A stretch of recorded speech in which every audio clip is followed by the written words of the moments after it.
Halo teman-teman, perkenalkan, kami dari kelompok 12 Hukum Pidana yang beranggotakan Muhammad Muflis Sajehan dan Arka Feriasa. Dalam video kali ini, kami akan membahas tentang percobaan tindak pidana. A. Pengertian dan sifat percobaan.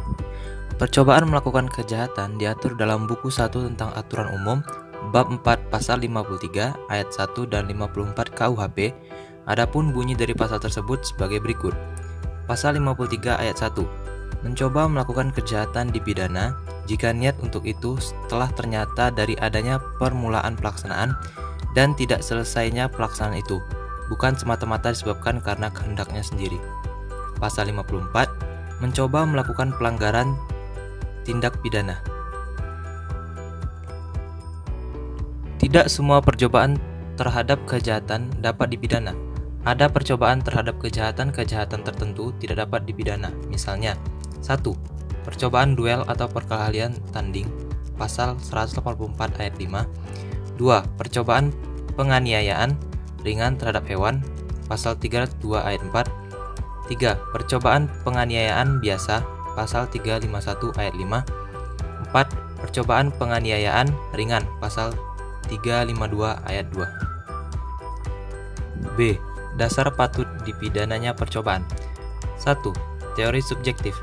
Dasar patut dipidananya percobaan terletak pada sikap batin atau watak yang berbahaya dari si pembuat.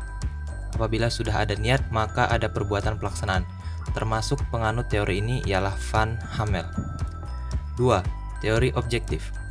Dasar patut dipidananya percobaan terletak pada sifat berbahayanya perbuatan yang dilakukan oleh si pembuat apabila kegiatan sudah membahayakan orang lain. Teori objektif terbagi 3, yaitu yang pertama, teori objektif formil, yang menitik beratkan sifat bahayanya perbuatan itu terhadap tata hukum. Menurut teori ini, suatu delik merupakan suatu rangkaian dari perbuatan-perbuatan yang terlarang. Dengan demikian, apabila seorang melakukan perbuatan percobaan, berarti ia telah melakukan sebagian dari rangkaian delik yang terlarang itu. Ini berarti ia telah membahayakan tata hukum. 2. Teori objektif material, yang menitik beratkan pada sifat berbahayanya perbuatan kepentingan hukum. Penganutnya Simons. 3.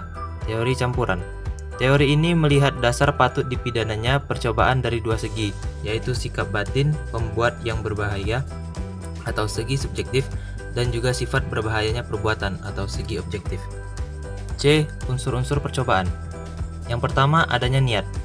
Niat seseorang akan dapat diketahui jika ia mengatakannya pada orang lain.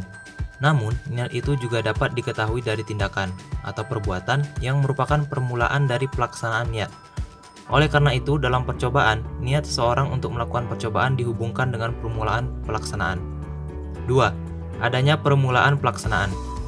Telah dimulai pelaksanaan suatu perbuatan yang dapat dipandang sebagai salah satu unsur dari norma pidana.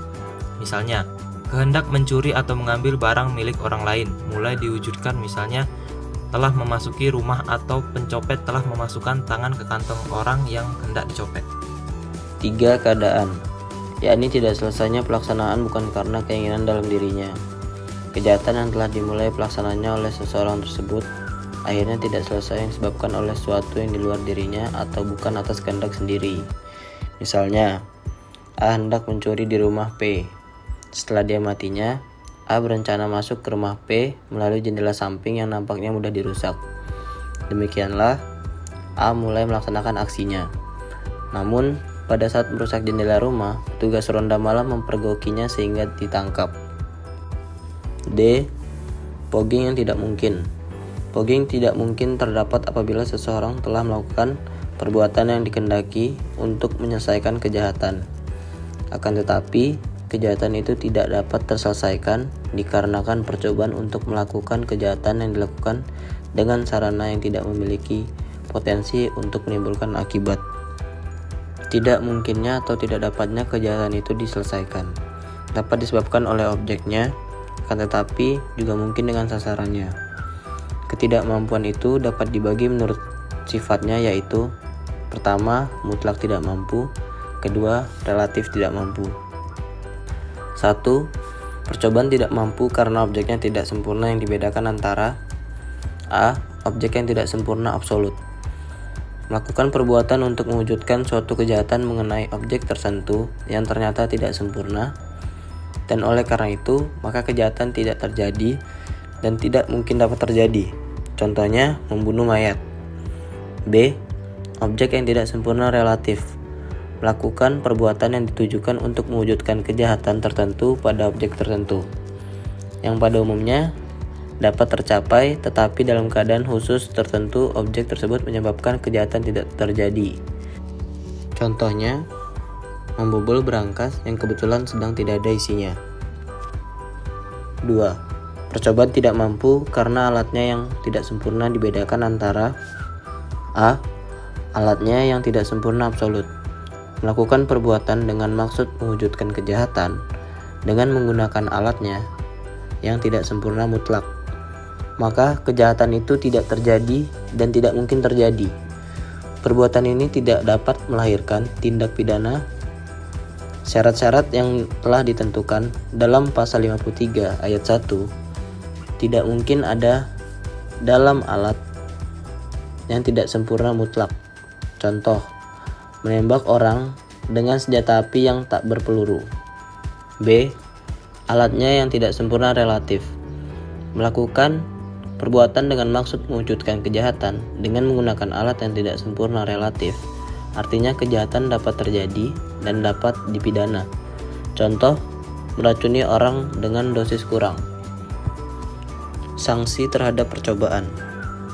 Sanksi terhadap percobaan diatur dalam pasal 53 ayat 2 dan ayat 3 yang berbunyi sebagai berikut. Ayat 2, maksimal hukuman pokok atas kejahatan itu dalam hal percobaan dikurangi dengan 1/3. Ayat 3, kalau kejahatan itu diancam dengan hukuman mati atau penjara seumur hidup, maka jatuhkan hukuman penjara paling lama 15 tahun. Hukuman bagi percobaan sebagaimana diatur dalam pasal 53 ayat 2 dan ayat 3 KUHP dikurangi 1/3 dari hukuman pokok maksimum dan paling tinggi 15 tahun penjara. Terima kasih telah menonton.